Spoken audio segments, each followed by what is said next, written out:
infarktna končnica za uvrstitev v elito. Kako bi opisal tekmo? Mislim, da je bil danes zelo dober tempo z obeh strani.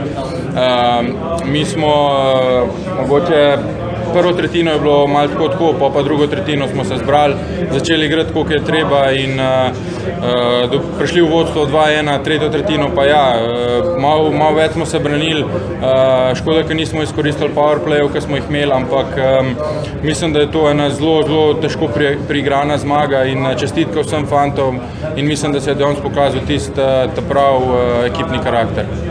Powerplay 5 minut, izkoristili ste ga ravno pred koncem, to je odločilo zmago.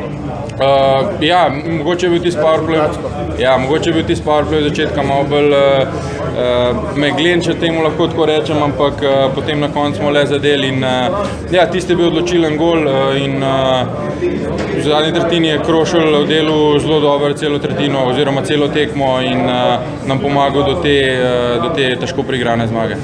Kakšen bombonček je premagati severne sosede v tako pomembni tekmi? Ja, definitivno je to nekaj najlepšega, ker vemo, kako nas gledajo zviška, tako da je mogoče še malo slajše glede na to, da smo premagali Avstrijce. Hvala, čestitke. Hvala.